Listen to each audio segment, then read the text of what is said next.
ధర్మం కోసం, హిందూ ధర్మ పరిరక్షణ కోసం బీజేపీ పోరాడుతుందని కేంద్ర మంత్రి బండి సంజయ్ స్పష్టం చేశారు.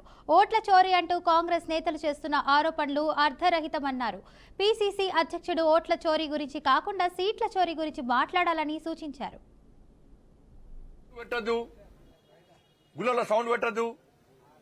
చెప్తా పెడతాం సౌండ్, ప్రజలకు ఇబ్బంది కాకుండా చట్టానికి లోబడి పక్కా పెడతాం సౌండ్. జులు తీసుకోవద్దు, ఈ టైం వరకు తీసుకోవాలి. ఇది మీరు చేసేది. మేము దేవుని నమ్ముకున్నామా, దేవుల పార్టీ. అది దేవుల పార్టీ. ఎన్నికలు ఉన్నా లేకుండా ధర్మం కోసం, సనాతన ధర్మం కోసం, సనాతన ధర్మం కాపాడడం కోసం, హిందూ ధర్మ పరిరక్షణ కోసం, హిందూ సమాజం కోసం కష్టపడి పనిచేసే పార్టీ భారతీయ జనతా పార్టీ. మీ బతికేంది బిచ్చ బతుకు మీది. ఎన్నికలు వస్తున్నాయంటే సరే, ముస్లింలు వాళ్ళ ఆచార వ్యవహారాల ప్రకారం వాళ్ళు టోపు పెట్టుకుని వాళ్ళ దేవుని వాళ్ళు ఆరాధిస్తారు. మీరేం చేస్తారు? బిచ్చపోట్లకు పోయి టోపులు పెట్టుకుని నమాజ్ చేస్తారు మీరు ఓట్ల కోసం.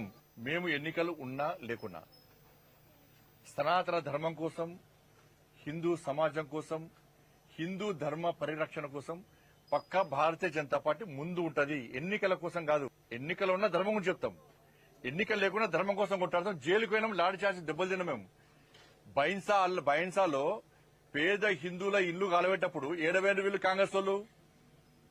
పేదల ఇల్లు కాలబెట్టినప్పుడు ఏడవేరు కాంగ్రెస్ వాళ్ళు. అనేక మంది యువకుల మీద పీడీ యాక్టివిటీస్ బీఆర్ఎస్ పార్టీ ప్రభుత్వం. ఒకటి ఓట్ల చోరీ గురించి, దొంగోట్లతో గెలుచుడో ఓడిపోవడో దాని గురించి ఎవరు తెలుస్తుంది? కనీసం ఒక్కసారన్నా వార్డు మెంబర్ గెలిచడో తెలుస్తుంది. ఒక్కసారన్నా వార్డు మెంబర్ గెలిస్తే ప్రజలు ఎట్లా కన్విన్స్ చేయాలి, ఎట్లా గెలవాలన్నా ఉంటది.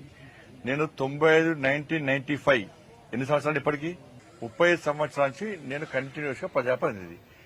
ఒక్కసారి కూడా వార్డు మెంబర్ గెలిచిన వాళ్లకు ఓట్ల చోరు నుంచి ఏం తెలుస్తుంది? గంగాధరలో ఓటేసి, జగిత్యాల ఓటేసి, విమ్లాలో ఓటేసి అది అవుతుందా? చెప్పది అది సాధ్యమవుతుందా? నేను 5,000, 10,000తో 50,000 లక్షల ఓట్లతో మీరు గెలుస్తున్నాను. నేను 2,20,000 ఓట్లతో కరీంనగర్ ప్రజలు నాకు బ్రహ్మాండమైన మెజార్టీని అప్పయ్యారు. ఎన్నికల కమిషన్ లెటర్ రాసి మొత్తం పూర్తిగా ఒక్కొక్క ఇంట్లో డబుల్ ఓట్లుండి అన్ని తీసేయమని చెప్పి లెటర్ అయ్యింది. దాని తర్వాత మళ్ళీ ఎలక్షన్స్ పెట్టుర్రి. మళ్ళా కాంగ్రెస్ పార్టీ అధికారంలోకి వస్తే రాజకీయ సంఘాలు తీసుకుంటారు. నేను మైనార్టీలలో ఒక్కొక్క ఇంట్లో 50 ఇండ్లున్నాయి, కరీంనగర్ లో ఉన్నాయి. మేము ఫిర్యాదు కూడా చేస్తాం, తొలగించలే. ఆ ఓట్లు ఎటు పడతాయి? ఆయన గెలవలేయాలి. అన్ని ఆయన ఏం ఆడుతున్నా ఆయనకు అర్థమవుతలేదు. అవగాహన అయితే ఆయనకు. ఫస్ట్ నిన్న జగిత్యాల ఓటు చోరీ కంటే ముందు సీట్ల చోరీ గురించి ప్రశ్నించి దానికి సమాధానం చెప్పాలి. ఒకటి ఓట్ల చోరీ గురించి, దొంగోట్లతో గెలుచుడో ఓడిపోవడో దాని గురించి ఎవరు తెలుస్తుంది? కనీసం ఒక్కసారన్నా వార్డు మెంబర్ గెలిచడో తెలుస్తుంది. ఒక్కసారన్నా వార్డు మెంబర్ గెలిస్తే ప్రజలు ఎట్లా కన్విన్స్ చేయాలి, ఎట్లా గెలవాలన్నా ఉంటది. నేను 1995 ఎన్ని సంవత్సరాలు ఇప్పటికీ 30 సంవత్సరాల నుంచి నేను ప్రజాప్రతినిధి. 30 సంవత్సరాల నుంచి నేను కంటిన్యూస్ గా ప్రజాప్రతినిధి. ఒక్కసారి కూడా వార్డు మెంబర్ గెలిచిన వాళ్లకు ఓట్ల చోరు నుంచి ఏం తెలుస్తుంది? ఇది అవుతుంది చెప్పనా? ఇప్పుడు గంగాధరలో ఓటేసి, జగిత్యాల ఓటేసి, విమ్లాలో ఓటేసి అది అవుతుందా? చెప్పది అది సాధ్యమవుతుందా?